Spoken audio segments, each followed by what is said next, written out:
Boy, oh boy, the situation between the Sudbury Wolves and Barrie Colts, it just keeps going. We have another development in regards to the bounty situation between the two Central Division rivals.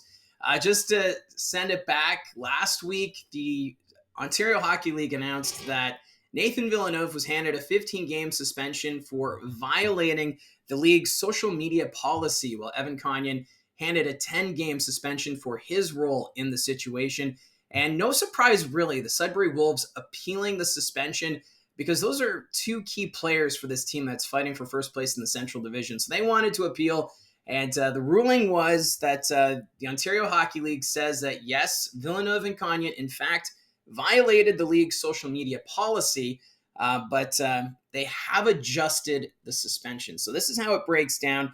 They have determined that the suspended player, Nathan Villeneuve, will still be suspended 15 games. 9 regular season games will be served for the rest of this regular season, with the remaining 6 being carried over to next season. So that means Nathan Villeneuve will be eligible to play in the playoffs for the Sudbury Wolves once the round gets underway. So that's huge news for the Sudbury Wolves.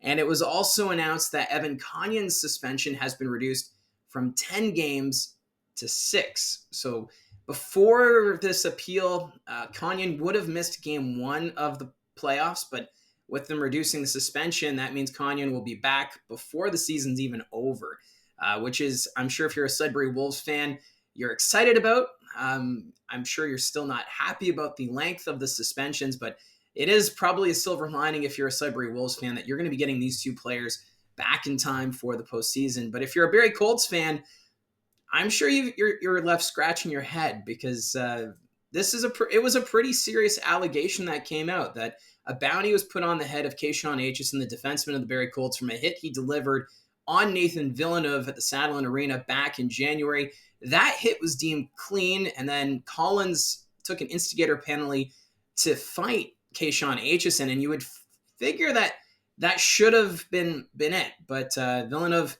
obviously still not happy with what happened. I understand there was a social media post that may have been something that triggered the whole bounty situation. But still, the league says, yes, the social media policy was violated, but they've decided to adjust the suspension. So that's where we stand now.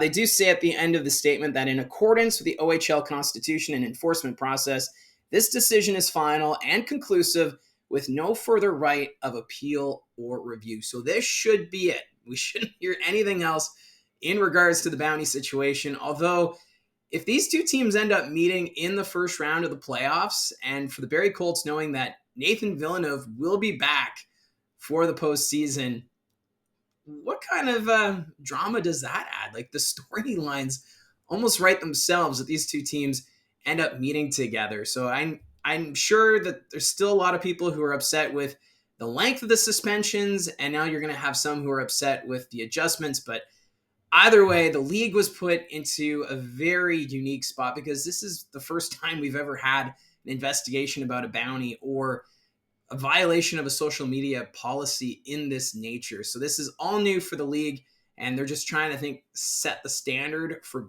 situations going forward that they can look back on if this happens again, be like, hey, we issued a 15-game suspension. This is how we handled it.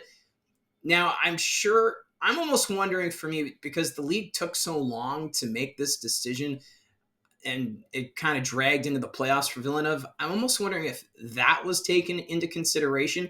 If they would have had this decision sooner, then Villeneuve wouldn't miss playoff time. I can't confirm if that's a factor in why this appeal resulted in this decision, but you kind of have to wonder. So I don't think we're ever going to find out all the ins and outs of the investigation. It's still curious as to the Sudbury Wolves. They've never released an official statement ever since the first allegations came out from Jeff Merrick when he posted that tweet saying the OHL was investigating an alleged bounty. The Sudbury Wolves have been silent. They haven't said a word. I'm wondering if maybe we'll now get a statement of some kind for the Sudbury Wolves, or if this is a situation that they're going to want to tuck away, move on, and focus on the playoffs. And I don't blame them. They've kind of had a tough stretch of late. You have to wonder how much of this off-ice situation has been affecting their play on the ice, because they've been struggling a little bit 1 point up on North Bay in the Central Division standings, and they're also trying to hold off Mississauga, who are 2 points back. Mississauga, they do play the Oshawa Generals tonight. At the time of recording, puck drop is a few minutes away, so I'm going to wrap this video up because I'd like to watch that Mississauga-Oshawa game. That game is going to be huge. I can't wait for that. But I'd love to see the comments down below. If you're a Sudbury Wolves fan, are you excited to see Villeneuve and Konyen back for the playoffs? Or if you're a Colts fan or a fan of another team in the Ontario Hockey League, love to see your comments, your thoughts on this appeal. And don't forget to hit like and subscribe, and we'll talk to you again soon.